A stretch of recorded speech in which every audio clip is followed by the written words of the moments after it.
Hello, hello, hello.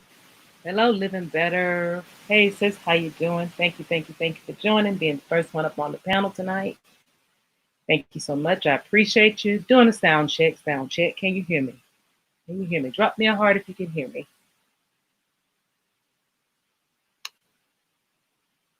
Seems so different for me to be back. Seems so different. But it was much needed rest. Yes, it was.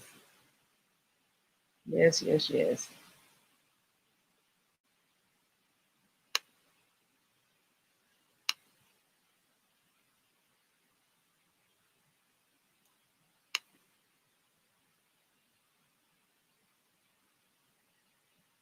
Sound check, sound check. Can you hear me?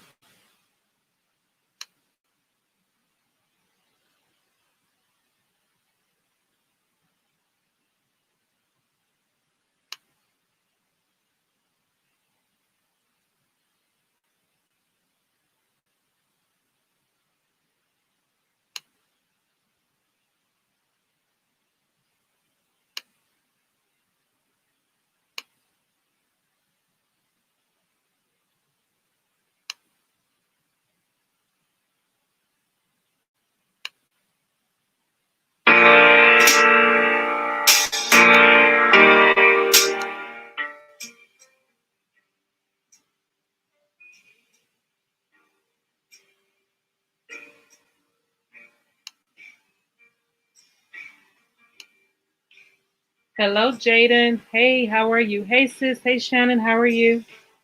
Welcome. Hey, Jasmine Nicole. Hey, sis. How are you?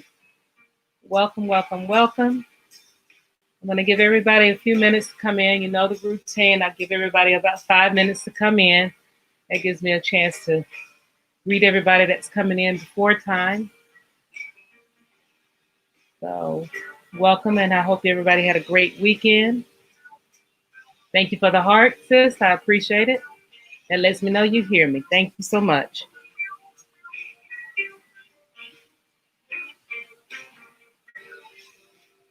I thought I had some good music picked out. I don't think I particularly like this one.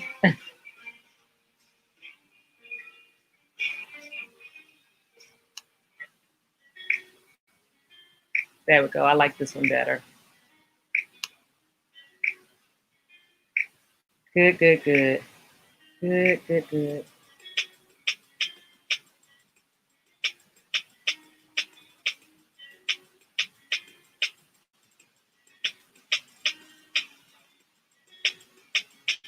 Anybody do anything special today other than work? Hey, Monaco, how are you?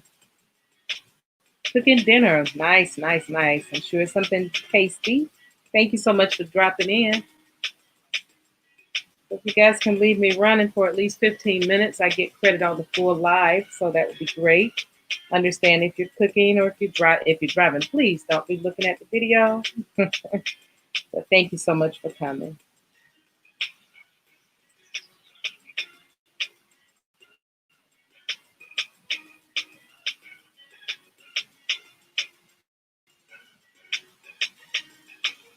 Yeah.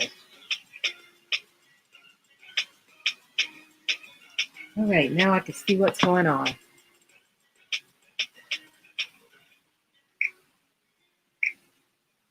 You recorded videos all day, about to edit the night away. Oh, yes, I know the feeling. I wish that I had known before I started this journey how important it is to just have a bunch of content ready and just edit so you can drop them like it's hot. And that's my biggest downfall is trying to get everything done at one time, doing the slides and then also getting everything ready for the live and for my premieres and my videos. It's a whole lot involved with it. And I'm telling you, editing is a beast. I wish I could afford to pay somebody to edit them for me. I'm just saying. Go ahead and turn this air down because it was a little warm in here.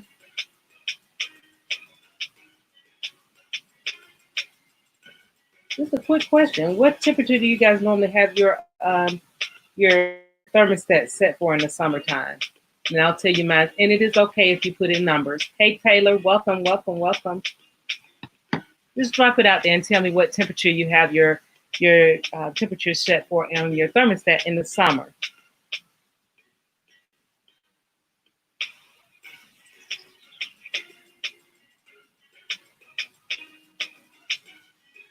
So I got 5 amazing content creators in the live. I appreciate you, whether you're in the live, in the woods, in the store, at the dinner table. Please don't do that, especially if you have loved ones with you. Or if you're in the woods or you're driving, please don't drive and listen to the video. Don't look at the video. I'm nothing to see. Okay? Not while you're driving. Just be safe. So whatever your forehead sweats, I hear you. I hear you. I have mine. People are gonna say 68. Okay, okay. I have 68. You are you a hot nature like I am, Jasmine Nicole? But the funny thing is I am hot nature, but I keep my temperature set at 80. Yeah, don't judge me. I keep it set at 80, and I have all the ceiling fans going. And it depends on how you have the direction of the fan going. That's when you feel the cool air. And then I close the blinds when it's sunny, so it stays pretty comfortable. Stays pretty comfortable. Okay, and in just a second, we're going to go ahead and get this all up and running. Glad to see everybody here today. I certainly appreciate you coming in. We're going to share the screen here. This is going to be hopefully a fun live today. Being my first day back, I want to make sure I didn't bore you guys. So, and we are sharing the screen. And what I need to do is when you guys see my screen, when you see the slide, if you could please give me a heart of any color. Give me a heart and let me know that you can see my slides.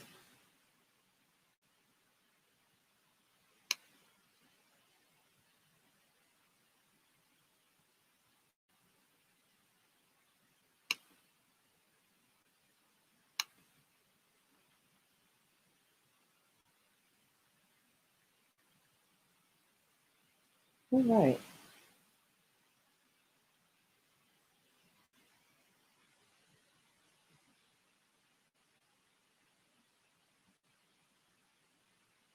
Hey, Deborah Guy, glad. How are you, sis? How are you?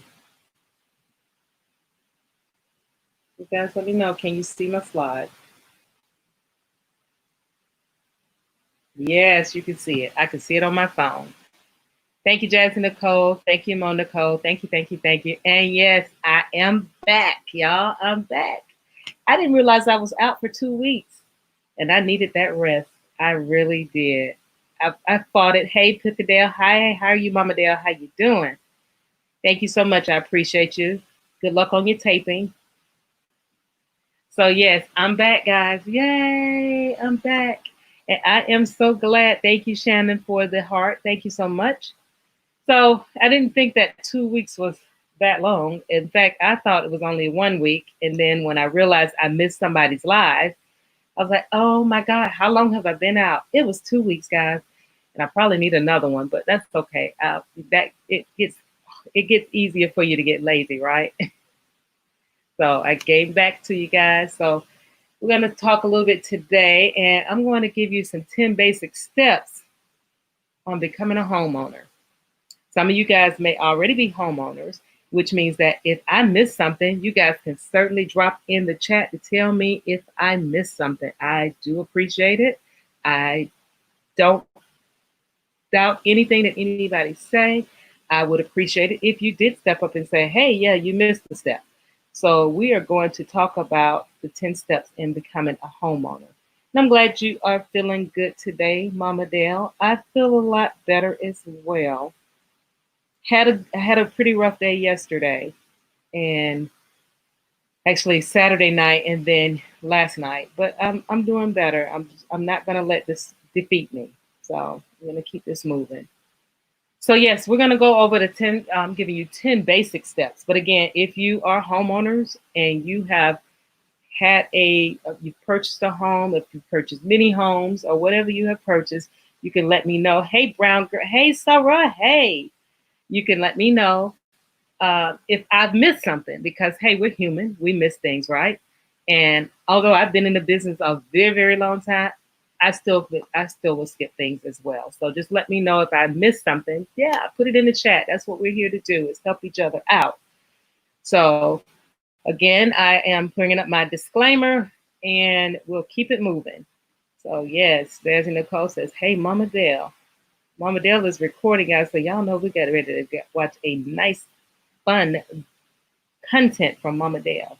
And I've got so many of you guys have content that's coming out because Mo Nicole says she's editing, so she's got some things coming out. Brown Girl Bella did a live on yesterday, and she was on the panel with me last night for Safe Loving Place. And that's with Vern Junk Closet and a host of other beautiful women. It's a safe haven for women to come out and talk about things. So it comes on at Sunday, and that's actually sponsored in by, oh, I'm gonna forget this. Chosen Queen. Chosen Queen. So yes, we meet on Sundays at 7 p.m. Eastern Standard Time. It is a wonderful, wonderful live. If you guys can come in and check that out, it is wonderful. Okay, again, I'm just shouting everybody out, welcoming everybody to the live. But this is the disclaimer that I put on every one of my lives, even if it's for Wellness Wednesday or Fitness Friday or Mortgage Monday. And this is simply saying that, yes, I am qualified to speak to you with offering advices on mortgage financing. But please note that the laws are different in each state. And this is not constituting a pre-qualification or a pre-approval for a loan. And also, I will be happy to refer you to an approved lender if you need one. And of course, I will not cross over with your current agent or your current loan officer. I will only give you advice. So we're going to keep it moving here. And we're going to talk about the 10 steps to homeownership. So while I'm waiting for the next slide to come up, if you are a current homeowner, and I see 10 amazing content creators in the live. Thank you so much for coming. I really appreciate you. Everybody, make sure you thumbs me up and share me out if you can. It's greatly appreciated. So we're going to talk about homeownership, of course, again. What are your thoughts about homeownership? Do you guys think that it's a benefit, or do you think it's not a benefit? Give me a pink heart if you think it's a benefit, and give me a green heart, and Brown Girl Bella gets this, right, if you think it's not a benefit. So I like the color pink and green. So if it's pink if you think it's a benefit, and green if you think it's not a benefit. So if you can drop me a heart to let me know what you think about homeownership. Is it a benefit? Let me know. Let me know.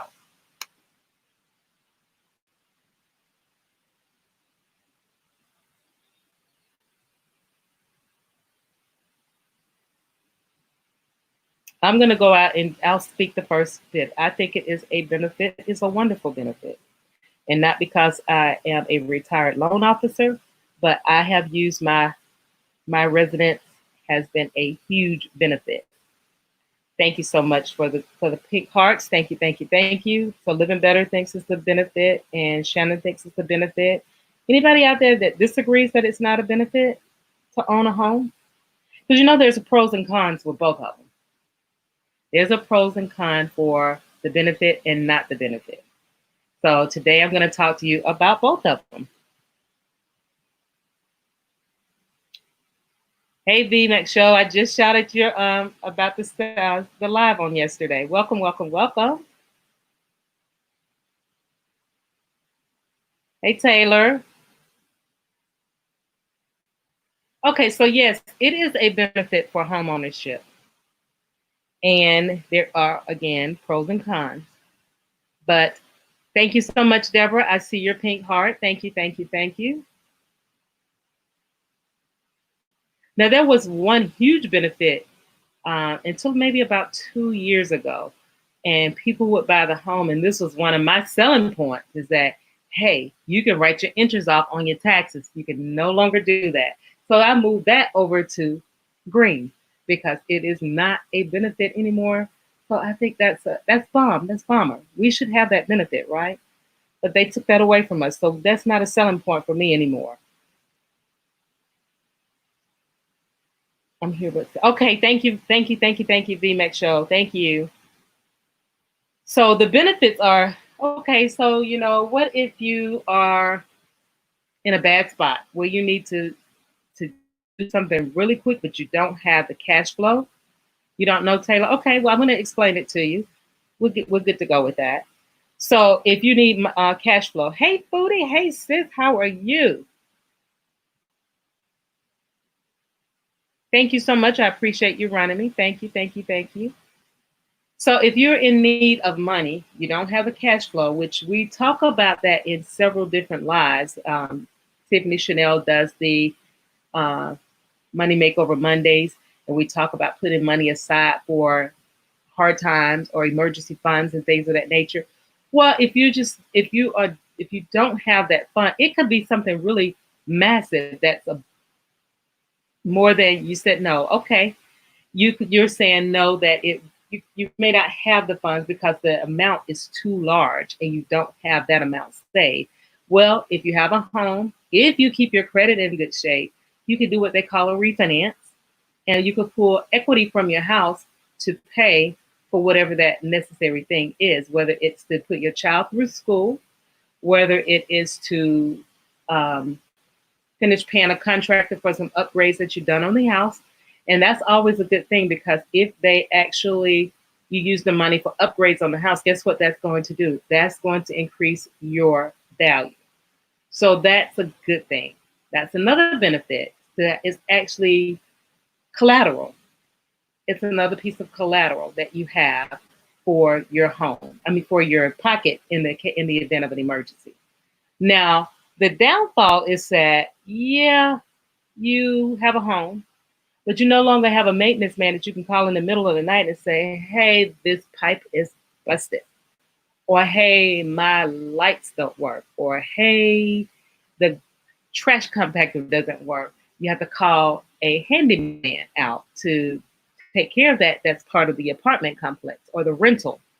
However, on a homeowner, you don't have that benefit you have what they call a unless you have what they call a warranty company that does all that work for you. I had one when I first moved into my house, and it gave me a new AC unit, a new garbage disposal, and yeah, we had some plumbing problems. So there are benefits. You just have to weigh. Hey, Beverly. Hey, how are you? Hey, are you? How are you? How are you, dear? That's right. Yes, the Max Show. Yes, you are the maintenance person.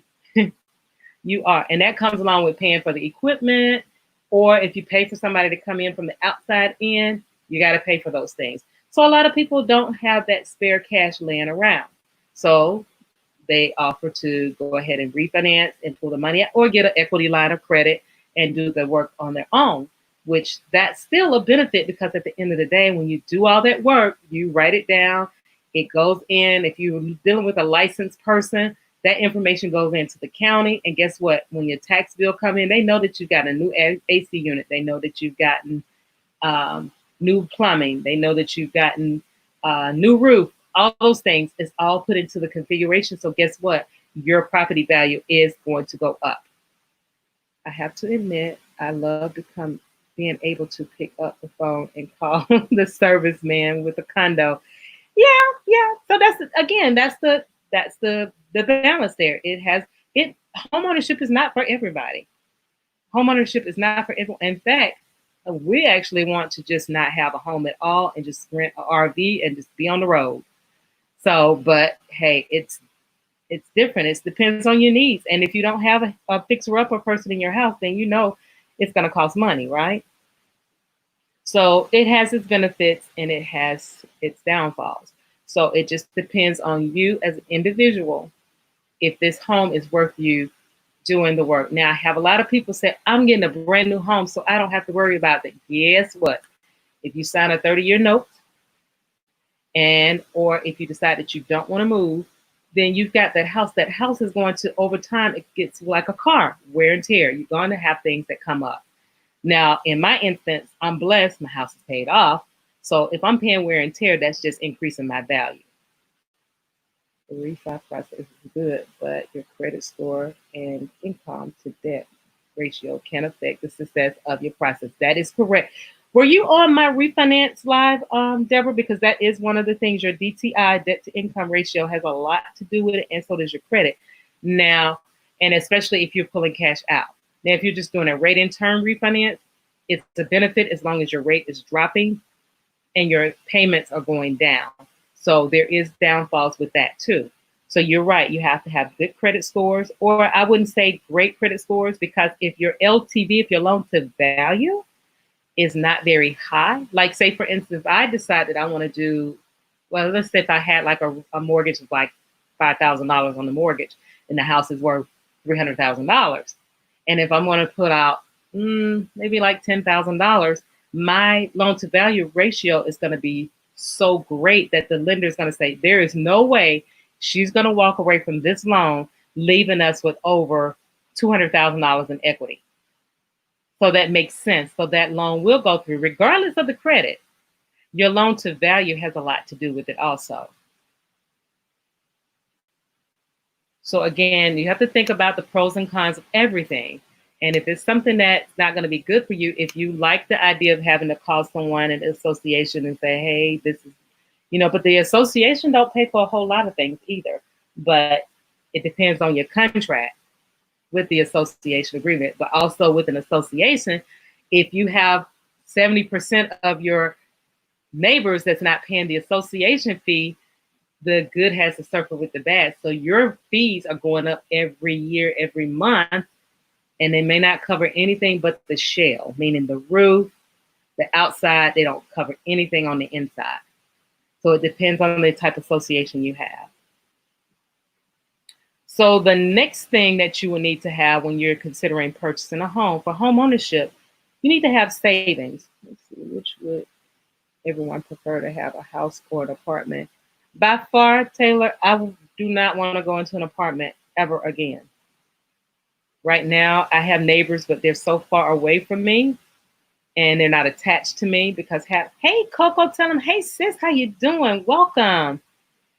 So if you have a apartment, you got the maintenance people and everything, but you don't have that in your home. Let's see. No, I wasn't. I've been a homeowner since 1987, and I've purchased 3 homes over the years, and when life challenges happen, they are not as readily to assist you if you have financial rough patches. Yeah, now see, again, Deborah, you're in my same state. You need to call and we need to communicate, because there are ways around it. Like I said, the DTI, it just depends on if you're going to a bank, if you're going to a broker, which I am under the broker umbrella. We shop our loans out to different lenders without having to pull your credit but one time. So that is easier for us to get it together. I don't know who you were using or what the situation is, but it depends on your letter of explanation. It depends on how much. It depends on your loan to value. It depends on if they putting it in as a homeowner, as a owner occupied, or if it's rental. It's a whole bunch involved with that picture that a good loan officer will put it together, and they will present that package to the lender, and the lender will see why we think that loan is a loan that should be done. Because also, guys, I was an underwriter as well. So I underwrote loans. Taylor, why I would not want to purchase, why would I not want to live in an apartment? Because it's the thing of, one big thing is you got to deal with noise, and you got to deal with neighbors. And I don't like anybody over me, under me, beside me. I love having my home. Granted, there are people beside me, but there's an acre on my lot. So I don't have to worry about anybody being next to me. And I love my neighbors. My neighbors are really great. I've been here for 30 years. If you got a neighbor that don't keep their house up, then you have to worry about bugs. You have to worry about the hollering children. You have to worry about the family quarrels, everything involved with that you can't run away from when you're in an apartment. And at least the most scary thing for me about an apartment, because I lived in an apartment where there was a fire involved. And if you're next door to somebody that starts a fire, all your things are lost. It's just way too much. Yes, granted, fires can happen in your home, but you have control over that. You know that you need to cut off the stove, and you need to do things to keep. You have to have the fire alarm and things like that. So I would prefer having my home over a house. Now, if they're saying a house is too expensive, that means that they are spending too much money. And that's why when I did loans, I did not allow my customers to max out. That's someone that wanted more than they could afford. Owning a home is no different than anything else that you purchase. It means that you take care of your things when you own your home too. So I did not find it as an expense at all because I didn't overextend myself, which is one thing that Tiffany Chanel talks about in her Monday lives is that money makeover Mondays. You have to make sure that you're not overextending yourself. You got to have that saving because another problem that I can see, and most of you guys that are homeowners, you will agree with this. Why would I pay somebody else to put money to put their child through college, or pay them money to pay for their house, or pay them money to pay for whatever they want, their vacations and all those things? I'm not going to pay somebody. I'm not going to pay that. I'm not going to do that again. I've been in a home since I was 19 years old. I bought my first house when I was 19, and I will not pay somebody else to rent.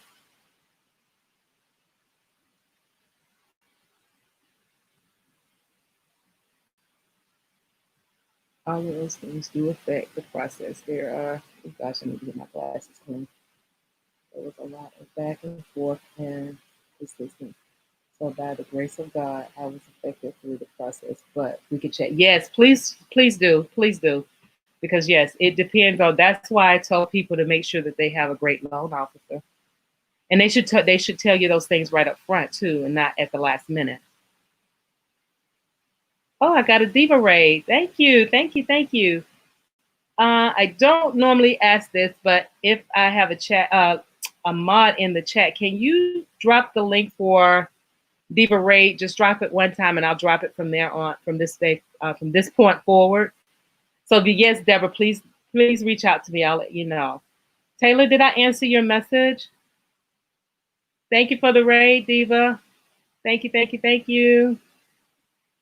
Diva, dining diva. So, gosh, I got that all mixed up, guys. So thank you, thank you, thank you. Welcome to the live. Welcome to the live. So the next thing I recommend, and this is another step, is for you to have money for your down payment. Now, there are programs out there, of course, that will do a 3% down. We even have the USDA loans that'll give you a 0% down mortgage. However, the more money you put down, the least amount of your payment is. Also, that gives you that loan to value window. So if you're strapped for funds to close, or if you're strapped for, if you're like on the borderline of getting that loan approved, that's going to help you get that loan approved, because the lender is going to say, hey, I have, let's see, I had it copied and pasted. Hey, Diva. We have it there. I have a mod. I have two mods that's posted it. Thank you, mods. Thank you, thank you, thank you. Thank you for dropping the link. Thank you so much for offering, and welcome. And thank you again, all the raiders, and for Diva. Thank you. So having your money saved for your down payment, that's a good thing to have. Whether you need it or not, if you put it down, that makes your loan stronger. Number one, makes you have a stronger loan, but it also helps you with your payment being lower. So that's what, sorry guys, I'm reading the chat. So it's all the purpose of, these are things that you need to do before you go out to get a loan, by the way, guys. So if you're saving your money and you're ready to buy the house, it looks good. So if they say, well, we can give you 100% loan, don't use it. That's money that you have saved, and you can use that for other things, like when you're ready to go and buy a new set of furniture, or just keep building your savings. So that's a good thing, is to have your savings. I was talking you own a home at 19. That's where the wow was. Oh, okay. Hey, short bus, hold on, hold on. Big drip, welcome, welcome, welcome, welcome, welcome. So yes, Taylor, yes, I was 19 years old when I bought my first home, and I bought a duplex, and I paid 118 a month was my mortgage. It was a private owner. And from that private owner, I bought an investment property from him. He later passed away. He left the house to me. So I didn't have a mortgage after that. And I rented the duplex out in the beginning, and I paid all of my bills off the rent from the duplex. And I bought another house right afterwards. I'm doing better, short bus. Thank you for asking. I'm doing much better. Thank you, thank you, thank you. And I hope you're doing well too.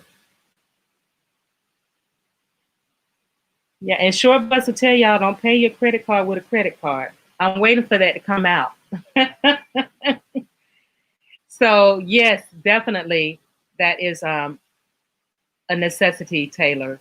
And it was a great deal for me. I could not have asked for anything else at the age of 19 to own my first home. He passed away, I think, when I was 21. So I was free and clear of a home at the age of 21. I then sold the property and bought my next home. And that's how I did it. So, guys, the next thing you need to think about when you're trying to purchase a home, I did a live, and you may go back and check that one out. We talked about credit scores, how your credit scores are factored into your purchase of your home. But credit scores, and Deborah actually said something earlier about the credit scores. Your credit score, your credit is your bond. It's your word. It's your idea of showing that you are able to pay what you owe. And lenders look at that, but they look at a whole host of other factors around your credit score. So before you start to purchase something, think about purchasing your home. And I don't know if you guys remember, there was a commercial for Credit Karma, and the lady's like, "We're gonna go look for a house today," and the husband says, "Yeah," and she says, "Okay, well, let me just pull my credit," and he's about to flip over the couch to tell her, "No, don't pull your credit." There are sources out there that you can use to check. Sure, Buzz, you know that's not true. Not in Brentwood. So your credit score is what you need. And you need to pull your credit score before you start to purchase a home. And if you are working with a loan officer, I work with customers, and don't tell them I just told. I've worked with my customers prior to, if I pull their credit in the beginning and their credit was etchy, the first thing I tell them, don't buy a thing. Don't buy anything. Leave your credit. Let's work on it. Let's fix it. Let's pay down some debt. Let's pay off a debt. Let's do, I gave them all of the things that they needed to do to get their credit and keep their credit in good standing. Because your credit is one thing. That's the first thing that lenders look at. Whenever we call a customer, whenever I would call a customer, I said, "When was the last time you pulled your credit?" And they would say, "Oh, I never pulled my credit," or "I pulled it so many months ago." "What was your score?" "Oh, it was maybe like 520 or something." I was like, "Okay, what have you done since you pulled that credit to make that score have improved?" So we pull the credit, and that's the first thing, because your credit score is like the image of you. It is sad to say this, but lenders see your credit score as the image of you. You could be the nicest person in the world. You could pay your rent on time every month, but if your credit is flawed, they don't really think outside the box like they did back when I first started doing loans. We would go outside the box. We'll say, "Well, she paid all her mortgage, her rent on time, and she worked. She's been working for X amount of years, and she's got a couple of credit cards that she had slow pay on." And what we would do is we'd go to the customer and say, "Hey, what happened? Why did you make your payments late?" And when the customer gives us that explanation, we write up the letter and say, "Okay, she had a hardship.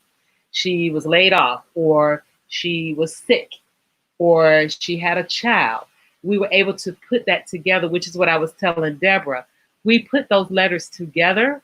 We asked the customer, We put their letter together and we get it together and send it to the lender and say, we think you should do this loan because she's never been late prior to this time, and this has happened, but she's back to work and she's not doing well. She's doing better now. So that's how we were able to get the loans approved. That's why I mentioned that when you are looking for a loan to buy a house, make sure you have a good loan officer and a great real estate agent as well. And if you guys need any of those, because I am licensed throughout the United States and I have contact throughout the United States, I can refer you to anyone that you need to speak to about a mortgage and the purchase of a home. So your credit is the next thing that you need to be prepared for.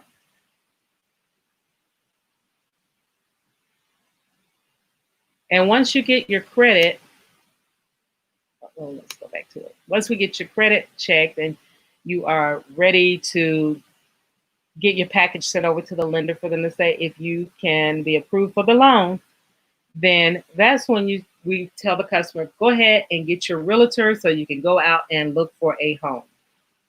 So what the realtor side is, which I have realtor, let's see, I'm sorry, Deborah, I missed your comment. Store, hold on just a second, guys. How much money you have in the bank also determines what type of loan, i.e. Yes, the amount of money you now here's the thing, Deborah. Good thing you said that. Yes, it does determine, but because now with technology, most of the lenders use the automated system and they use Freddie Mac or Fannie Mae. Now, if Freddie Mac comes in and say, yeah, we'll do this loan if the customer, so they give you like a counter offer. Or Freddie or Fannie Mae say, we'll do it, but the customer needs to put 5% down. Or we will do it if they take it on a 20-year note as opposed to a 30-year, because the least amount of time that you have to have that mortgage with that lender, the better chances you are to get the loan. And that's because that's less amount of time they're going to have to deal with this loan and worry about it going into default. So a 20-year mortgage will work for you. Just a second, guys.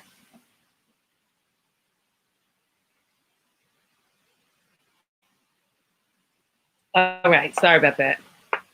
Short Bus says, check Dream House video I did. Okay, I will. I definitely will. And guys, if you guys haven't seen Short Bus video, Dream Home video, please check it out for us. Check it out. So it's at this point that you're ready to go ahead. You've checked your credit. You know what your credit score is. And you have your savings in the bank. Then you can go ahead and get a realtor, and they're going to start asking questions. A good realtor will sit down with you. They will meet with you. They will find out your needs, your wants, because you know there's a difference, your needs and your wants, and they will look at your area that you want to stay in and things like of that nature. So when you get that information to the realtor, they put it in their database and they go and find properties for you. And then you go out and look for properties. Make sure you get a licensed realtor. Don't get someone that has the sign for sale by owner in the yard. You need a good realtor to represent you. That's why I always say, if you need a good realtor, send me a DM and I will refer you to a great realtor. I will give you 3, and then that's up to you to interview them and find out if you want to deal with them. I will not say this is the one that you have to use. I give you 3 options, and if none of those work out, send me a message back. Say, hey, they didn't work out for me. I will find you another one, because that's how I keep my database up to date. If I refer somebody out and they don't call you back, or if they don't treat you right, or if they just sell you a bunch of slummy homes or whatever, call me or DM me and say, hey, the people you sent to me was just not good. Because guess what I'm going to do? I'm going to call them and say, you're off my list because I'm putting my neck out for you and you didn't do right by my customer. So I pull them off my list. So just so you know, that is the thing that you need to make sure you have a great a great real estate agent that's going to be in your, they're going to be about you. They shouldn't be about closing a deal and getting the money. You come first, because guess what? As a person on commission, even in the mortgage business, you need your customers to think of you as up in the sky with God, because at that point, you need them to be supportive of you because you're going through a term when you're getting ready to sign your life of 30 years on a note, or 15 years or 20 years. You need to make sure that they have your back.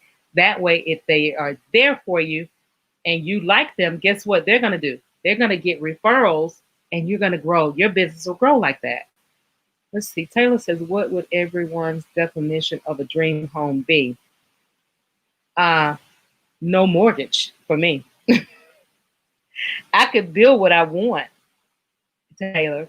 If I don't have a mortgage, that would be a dream house for me. No mortgage. Because I can build onto my house. I can refurbish my house. I can renovate the house.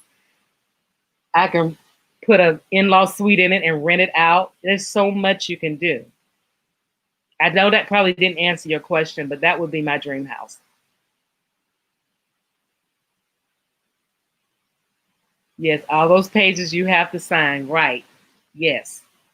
That is definitely the thing. You have to, and that's good that you sign those paperwork, because guess what?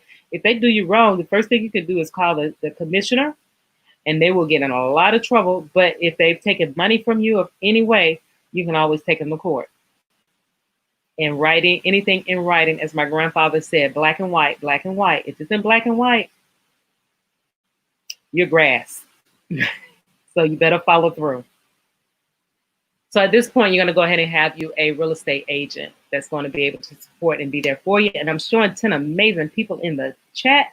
Welcome, welcome, welcome. I appreciate you guys being here today. Thumbs me up and share me out if you can, because sharing is caring.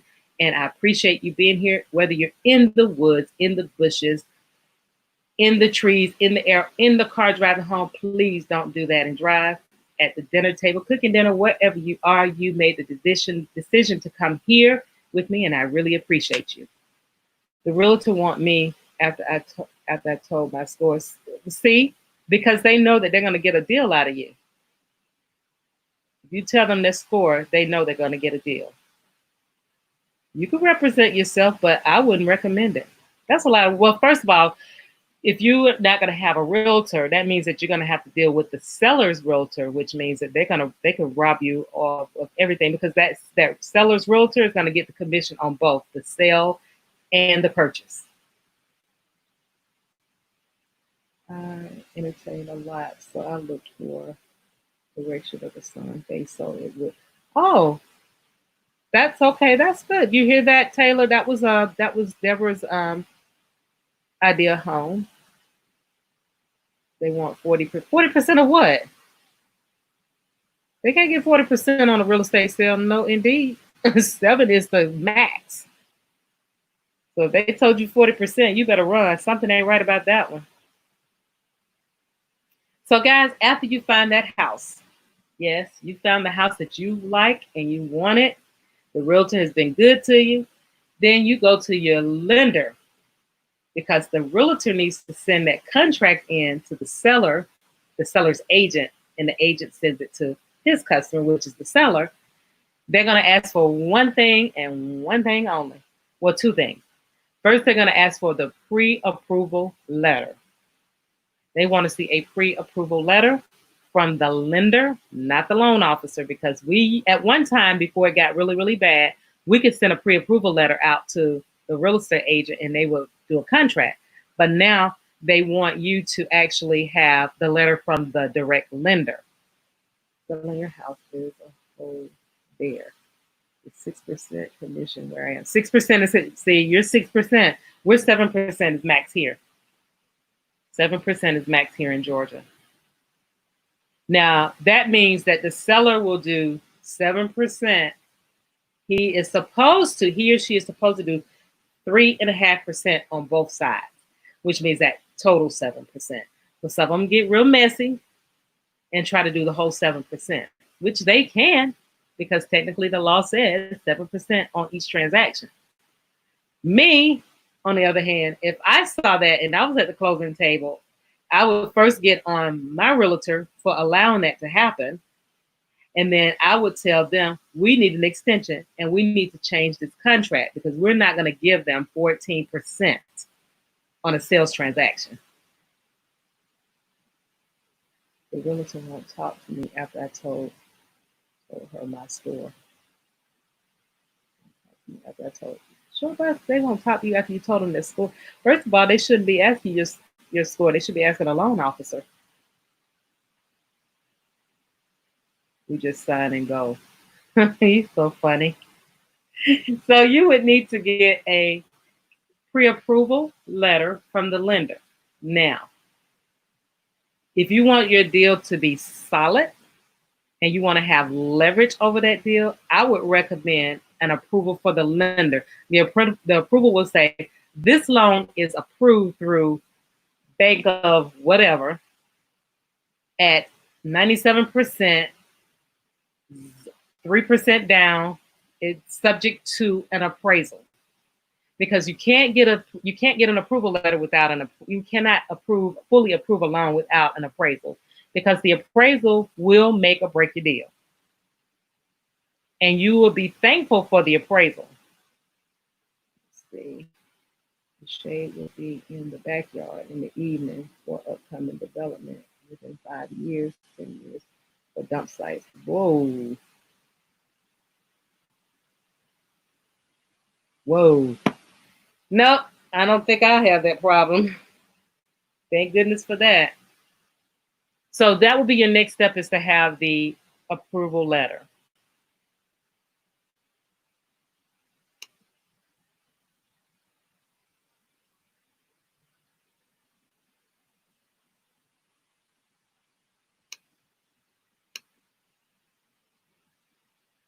Okay, so after you get the approval letter, then the realtor is going to say, oh, yeah, we can go and get you this house now.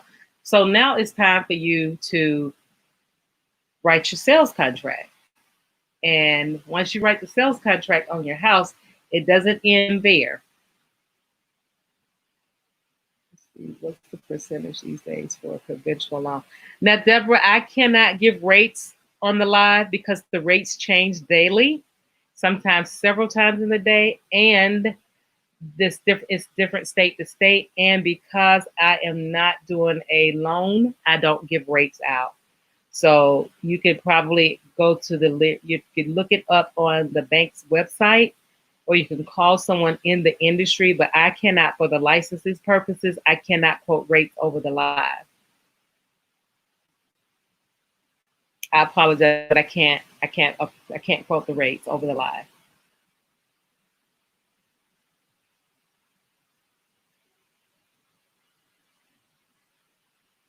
Okay, so you found this nice mansion, this cute little white house here that I don't like, with all those arches and things, look like a church. I don't like that one. I do like the brick one. It's kind of cute and comfy, but you will find your house, and then you will go ahead and start proceeding to write the contract. Once you write the contract and everybody has agreed on the earnest money and the things that they're going to do or they're not going to do with the sale of the house, and you say, okay, we got the pre-approval. Now we have a contract. So now we're going to call it, and we're going to order what they call, and you're going to sign the contract. I'm sorry, you're going to make the offer. Once you make the offer, let's see, I asked because you mentioned 3% down. No, 3% down is the type of loan. That's 3% is for like an FHA loan. That would be an FHA loan with 3% down. There are some conventional loans that will go even up to 100%.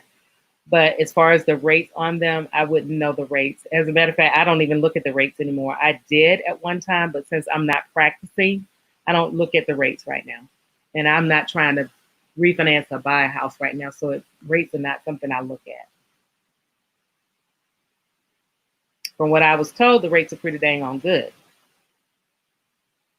Okay, so now you made the offer. You got the sales contract to purchase the real estate, right? You fill it out. Fill it out from top to bottom, telling them what you want them to do, when they want to close, when you want them to move out. I want you to cut the grass. I want you to leave the lights on for 10 days after I close. Things like that go in the contract.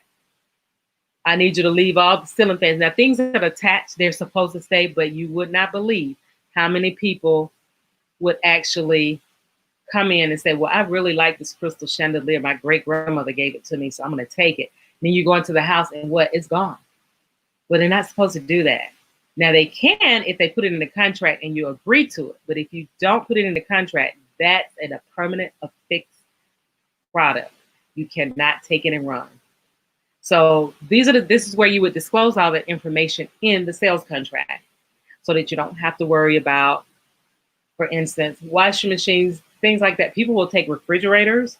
Now, refrigerators is not a permanently a fixed product, but people normally leave it. Me personally, I wouldn't want somebody's refrigerator. They can take it. I'm going to bring my own.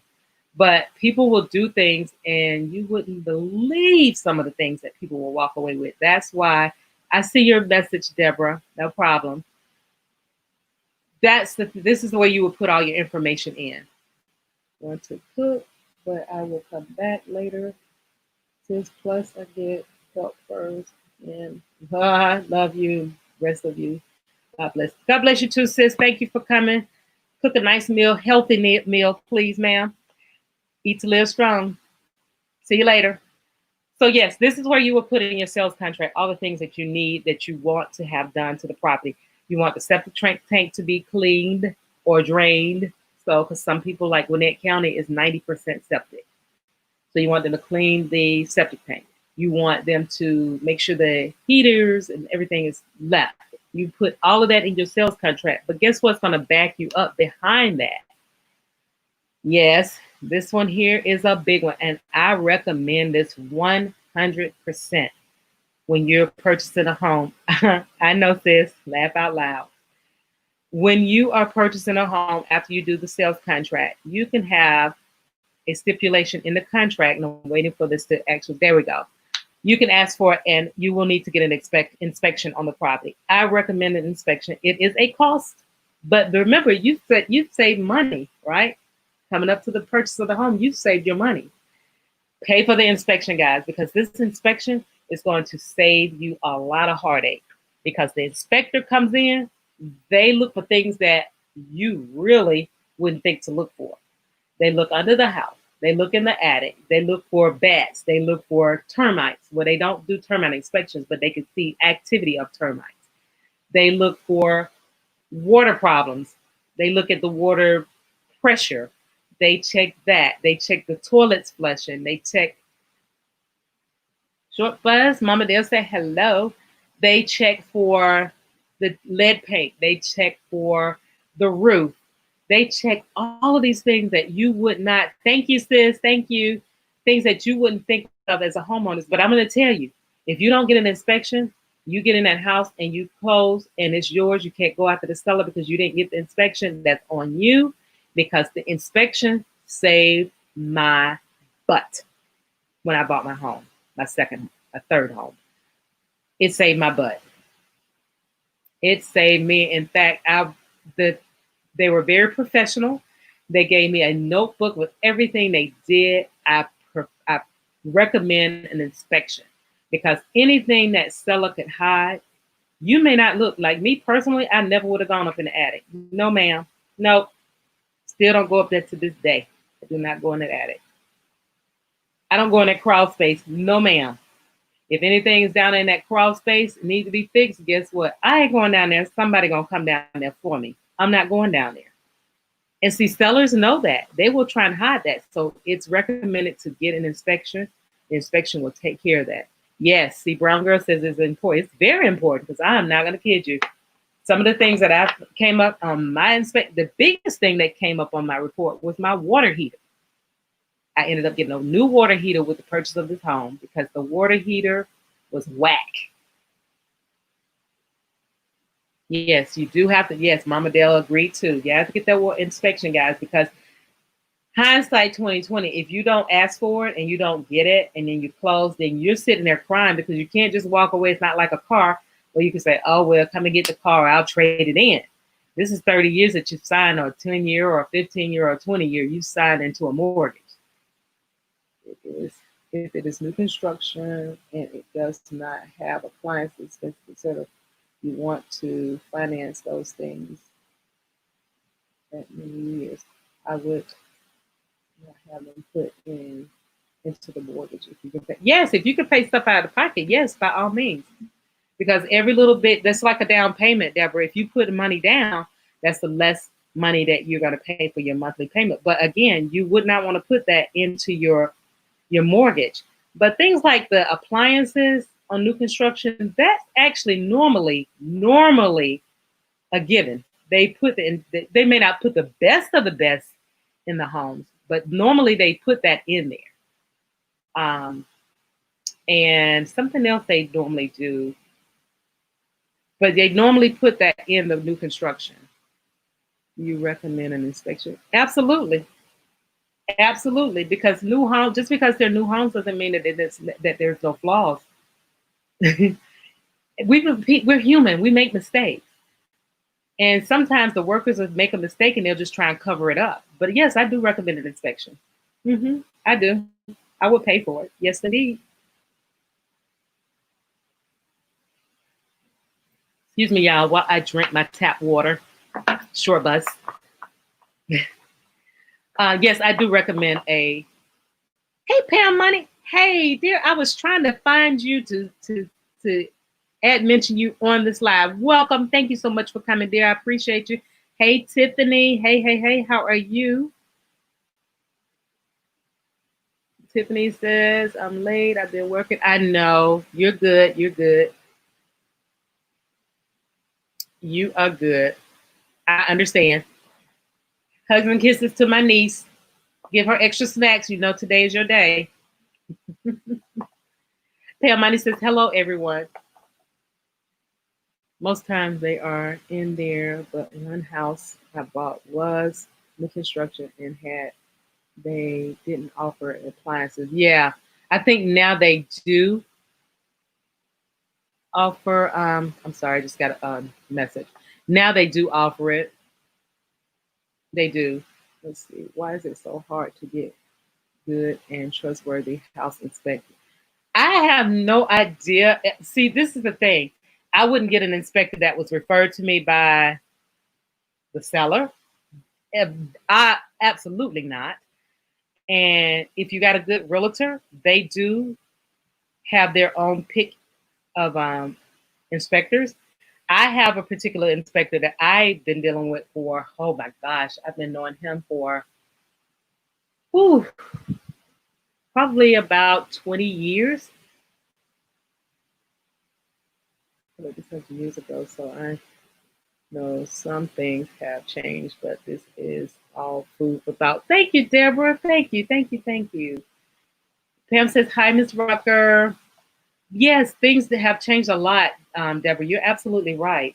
And as far as inspectors living better, definitely the inspectors, they are licensed.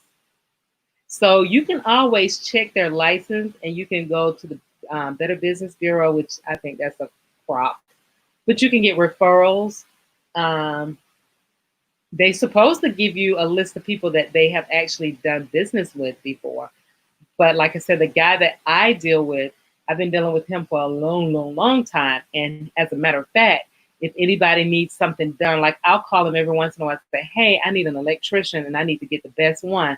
He kind of does, I got my terms off of him. He has a list of people that he deals with.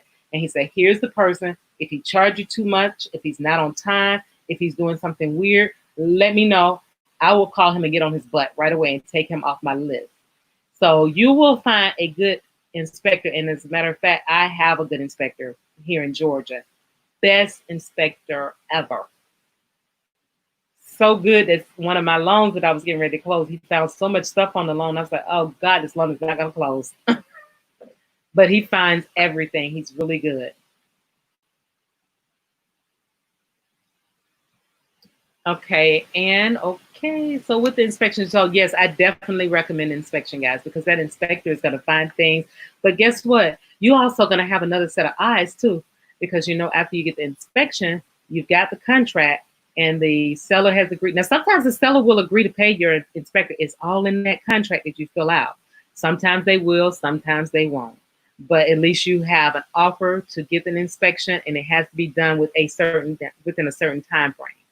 But after that, even though you have gotten an inspector to come out and inspect the property, guess who else is going to inspect it? That's right. You're going to get that appraisal, and that appraiser is going to go right there with a fine-tooth comb and find things that the inspector may or may not have found. So that's another good thing is that you'll get the appraiser, and the appraiser is the one that works for the lender, right? So it used to be where we could order the appraisals ourselves, but with the last mortgage meltdown, when they had so many appraisers out there cushioning the sales price, I'm sorry, the values, and just doing all kind of whack things, that we no longer can order the appraisals and for ourselves. It's done directly through the lender.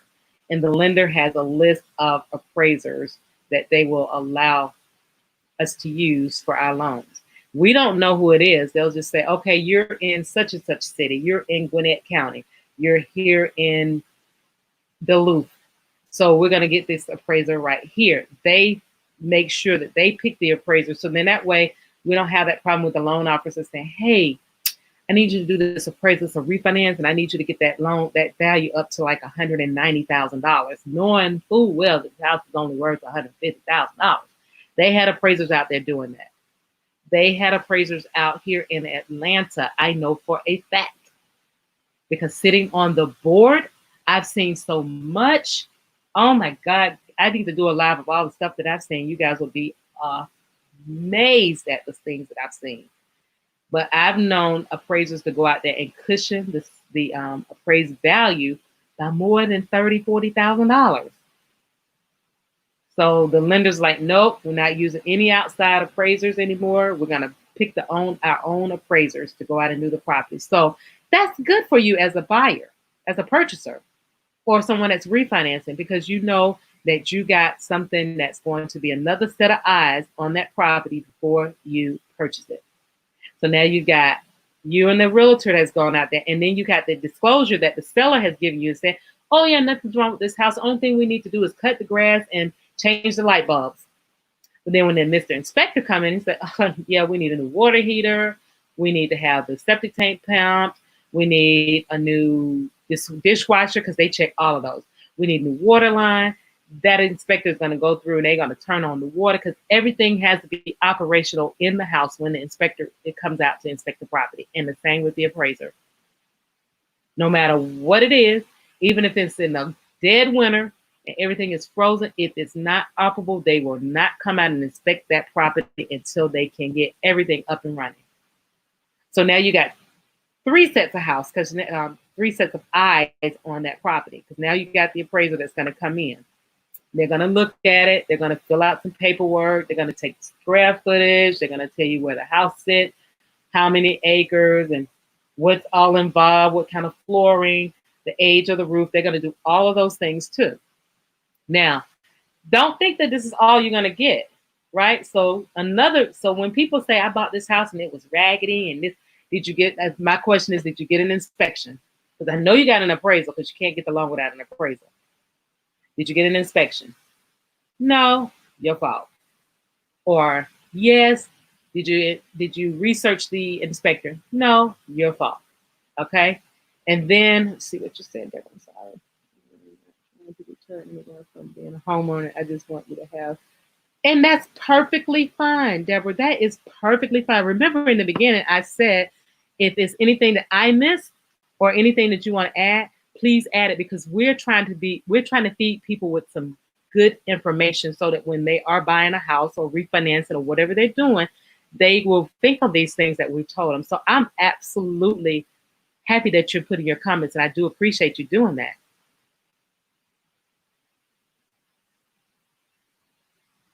So yes, you're going to get that appraiser that's going to come in, and then that file is going to come back to the lender. If there is anything that needs to be done, thank you, V. Max Show. Welcome back.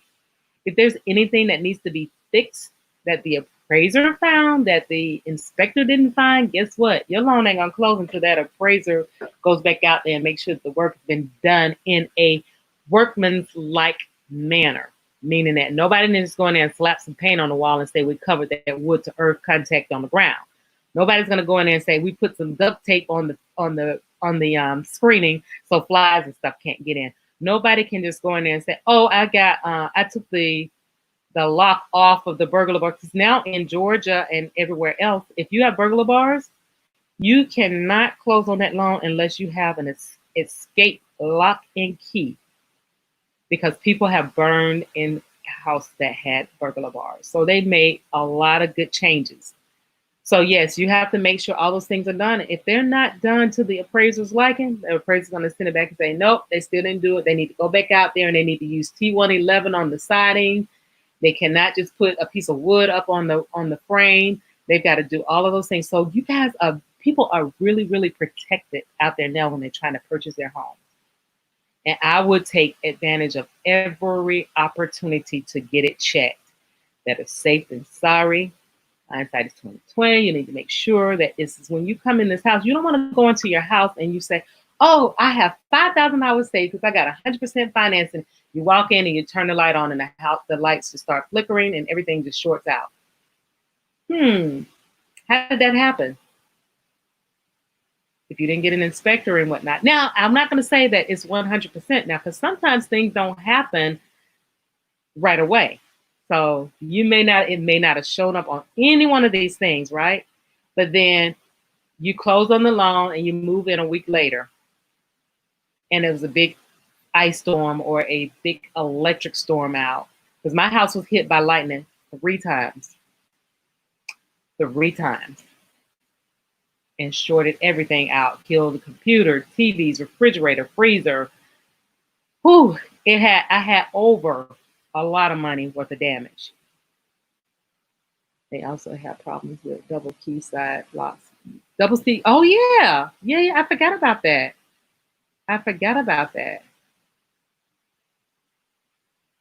So yeah, these things are protecting of the customer, which I don't understand why people get upset when I would call them back and say, "Hey, Mr. Customer, the underwriter said we're going to close your loan, but we need this and this and this to be done." Why? I'm ready to move. I'm ready to move. Do you want to move in this house like this? And then you have to come out of your pocket.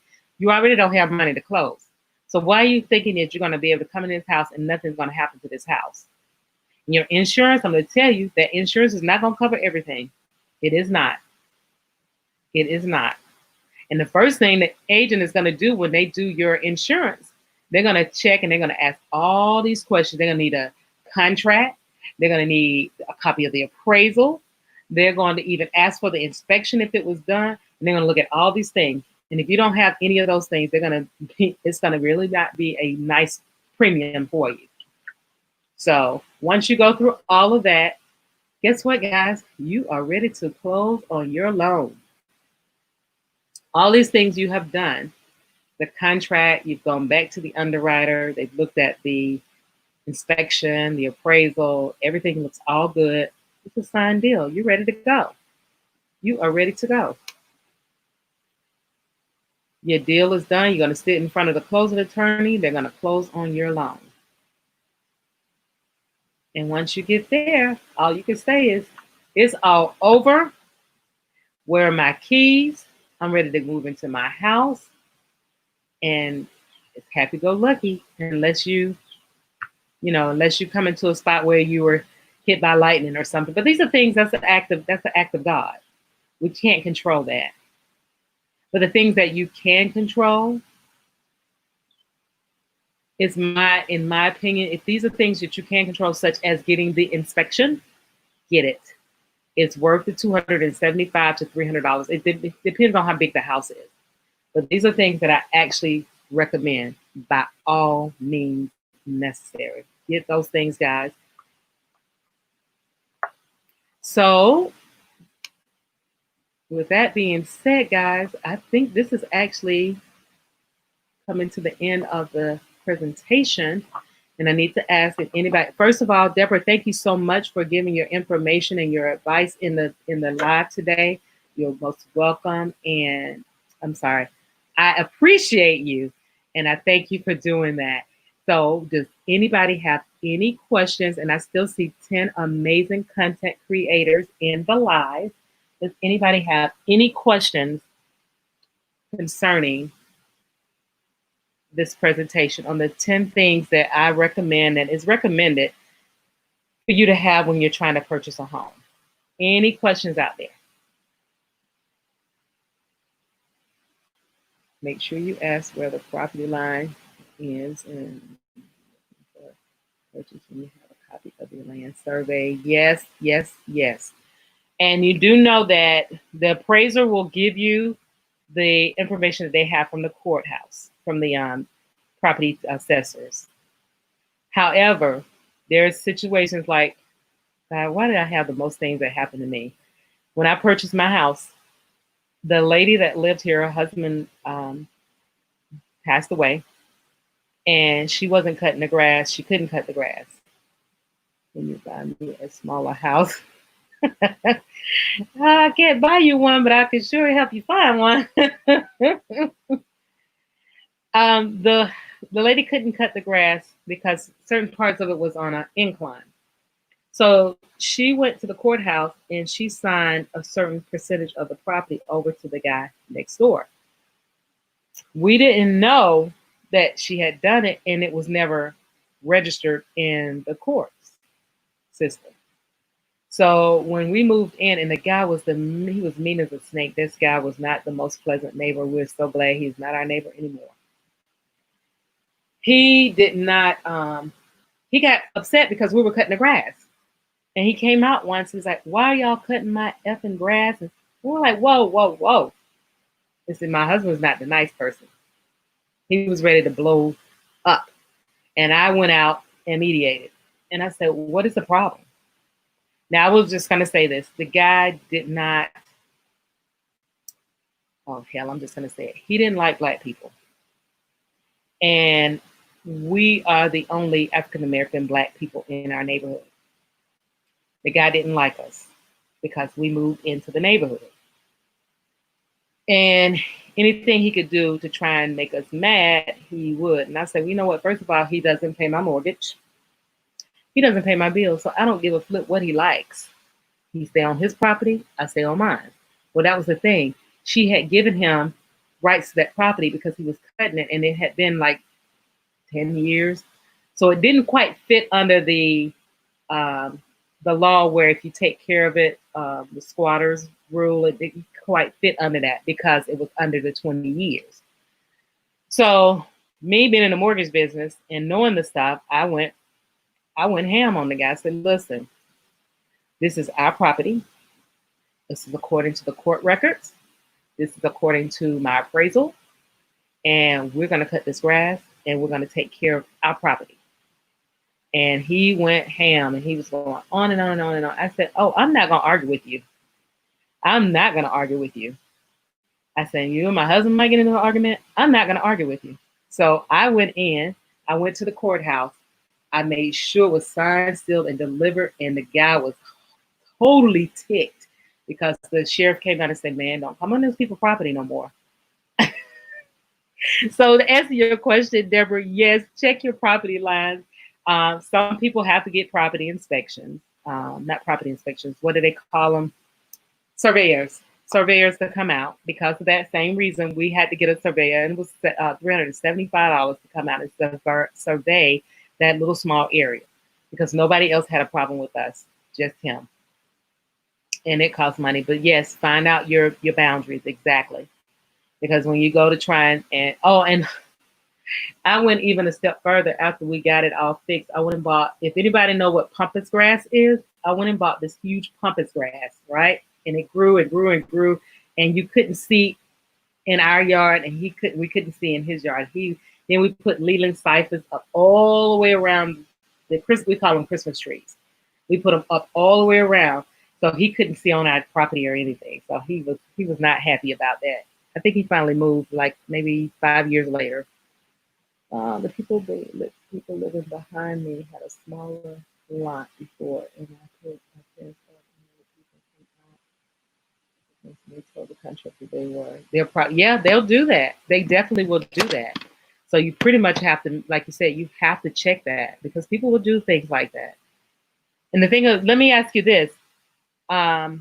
Were they actually taking care of that property, that piece of property?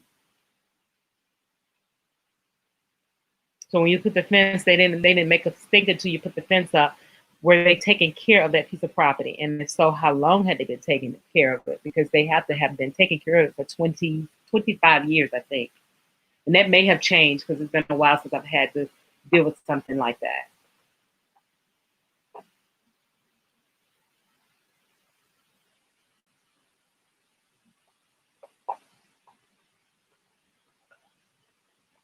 The contractors said they to come back out to take the fence down. I would have to pay them so that I had my survey so the contractor could up without a problem. Okay, so you were protected with the survey. That's good to know. Yeah, because people will do some really, really weird things. So just a second. Just 1 second, please, guys.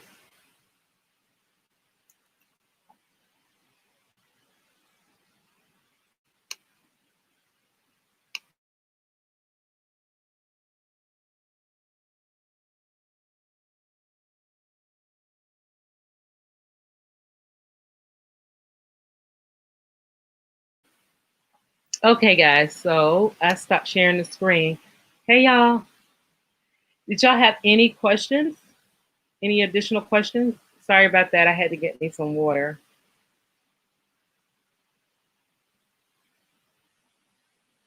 And I'm going to drop some links here.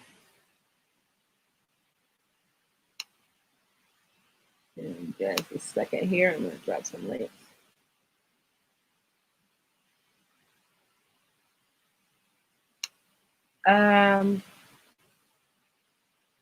Hey, Pam. Hey, hey, hey.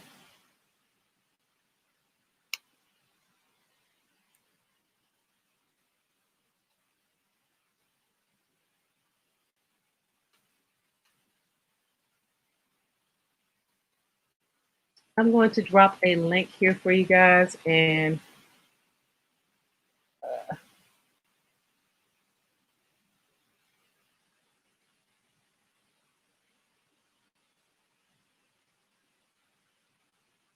okay, so Deborah, I'm going to drop your link tonight. You've been very active in the chat. Everyone was active, but I'm going to drop Deborah's link tonight. Thank you so much for all your information. You actually put more into the conversation, things that I had not discussed, which is what I asked in the beginning. So thank you so much for doing that. I am going to drop your link if you don't mind. If you don't want me to drop the link, I won't drop it. So please let me know by putting a pink heart in the chat if you want me to go ahead and drop your link. I'll be happy to do so. Hey, Jaden. Hello, how are you? All the houses to the left and right and put their fences 15 feet away from the property line because of a slope on the land. So they, oh, okay.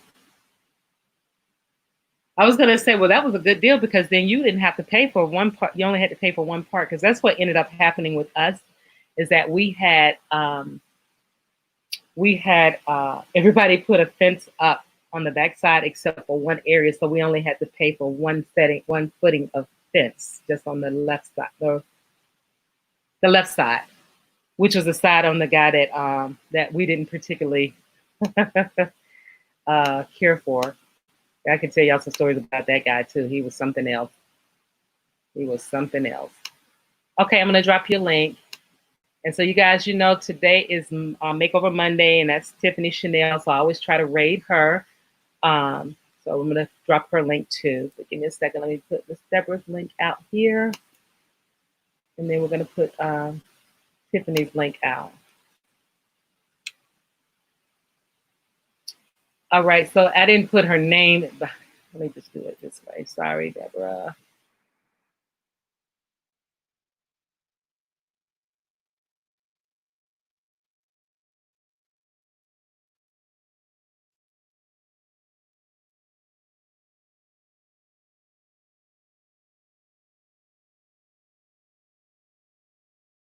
Okay.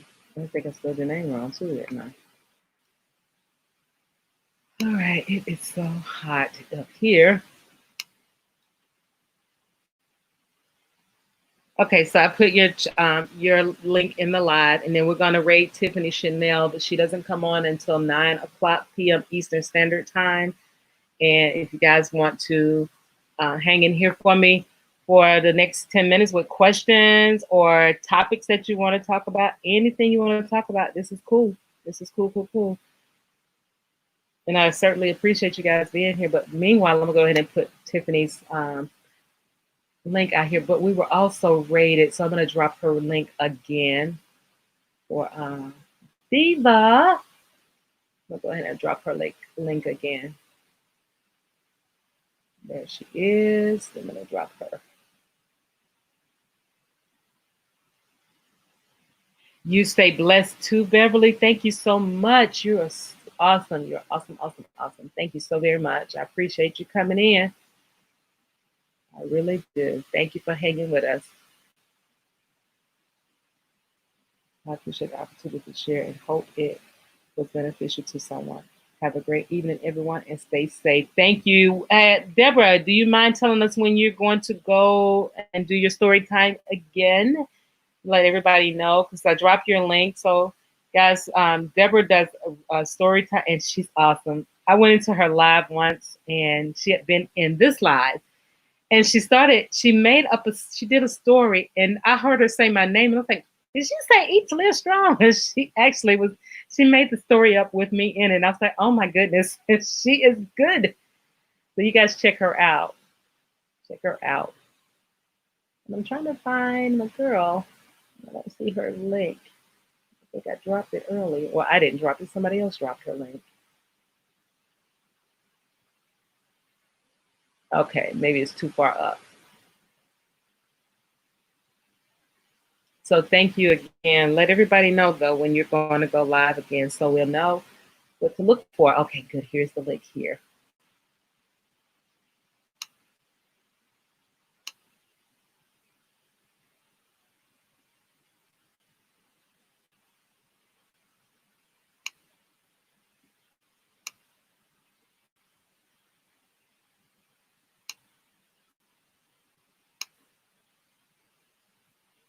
You're welcome. You're welcome tonight at 10 p.m. Eastern, guys. So if you can give her a check out, um, we're going to go ahead and check her out too.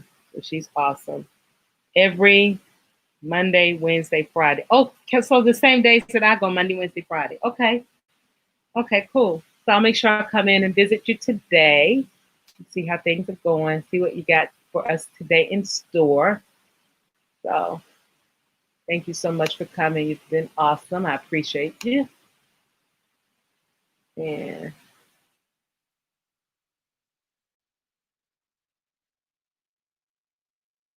Shining Diva, here she goes.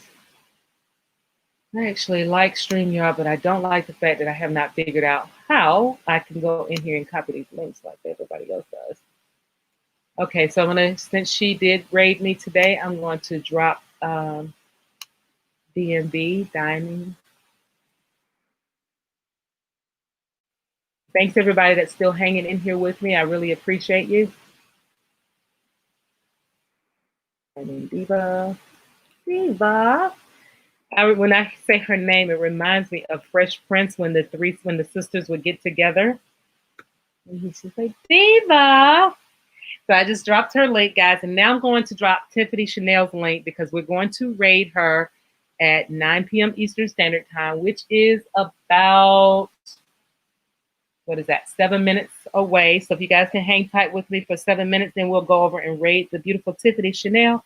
Y'all go over there and say, this is a Eat to Live Strong raid.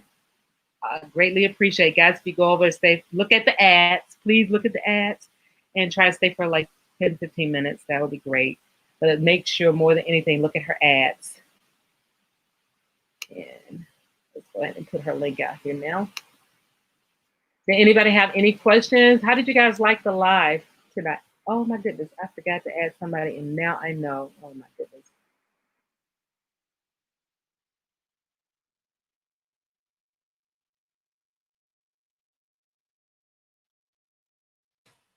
Would you have liked to heard anything different, or was the information good for you, or did you have any questions?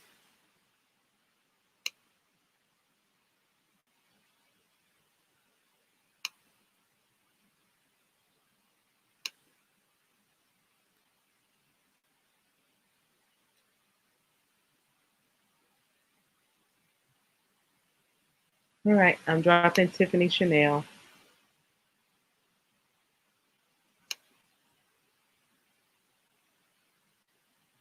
And that she was going to go live in 6 minutes. So yeah, copy her now, and I'll put her in the link here. And if you guys want to go over there and just tell her that it was a Eat to Live Strong raid, that is greatly appreciated. You guys are awesome like that. You're awesome because you came to my live today and all other reasons. So I love you all for that.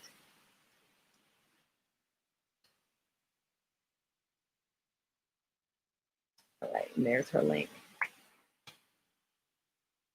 All right, so I've did my due diligence and I put my links out there, thanking the ones that was the raid and the one that actually rated us. And I think I'm good on this end. So yes, she's gonna go live in 5 minutes.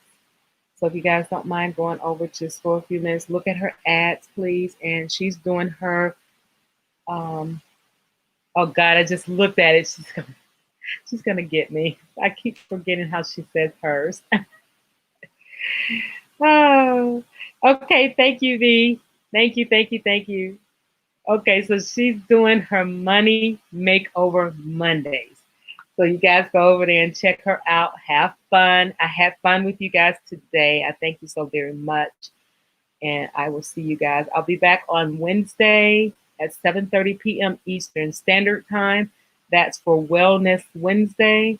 I am supposed to go to the office tomorrow. Oh, well, you know what? Did you take the stuff that we talked about? Did you take it? Please tell me you did. Please tell me you did. And I think you'll be fine. Just pray in and pray out. Pray throughout. You'll be just fine.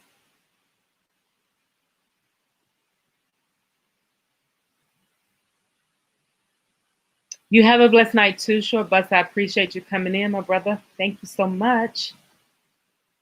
So, guys, yes, I'll be here on Wednesday. And let me say this: if when I mention you guys on the community tab, if you can, I don't require it. So if you can't, I understand it. But if you could just share out my content, because, well, not my content, but my live, that would be greatly appreciated because I think in volume we do well. So if you could, once I mention you, if you don't mind sharing out my my live for Monday, Wednesday, Fridays is greatly appreciated. We had a great time on Saturday, guys. If you guys did not make it Saturday, myself and Vern, we had game night, and it was Know Your TV Shows, Bring Your Brain, and it was so much fun. I had the best time. We had a really good time. So yes, have a great night, everybody. Tiffany is going on in, let's see, in 7. She's going on in 3 minutes. So if you can go on over there and just let her know that this is a Eat to Live Strong, Eat to Live Strong raid, I would greatly appreciate it. But I will see you guys on Wednesday for Wellness Wednesday. And then again on Friday for Fitness Friday. I will be putting out content on Tuesday and tomorrow and Thursday. And I'm thinking maybe Friday I might put out some more content. So thank you guys so much, and I appreciate you. And I will see you guys over at Tiffany Chanel in exactly 2.5 minutes. So thank you for coming. Bye, y'all. See you later. As my niece says, see you later, alligator. You too, sis. You too, you too. And Mama Dale, Living Better says, have a blessed night too, sis. Everybody have a blessed night. Thank you guys for your support. I really appreciate you guys. I really do.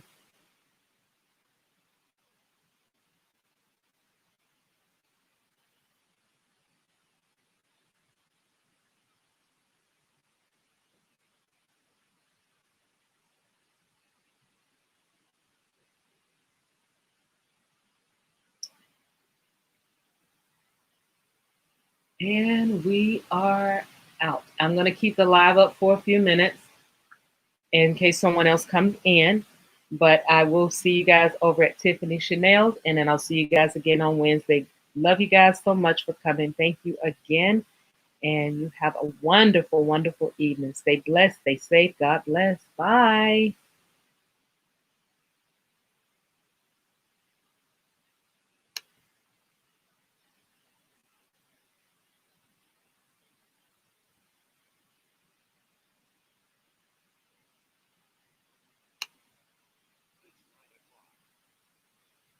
It's 9 o'clock.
Okay, guys, thank you for coming again. I will see you guys on Wednesday at 7:45 p.m. Eastern Standard Time.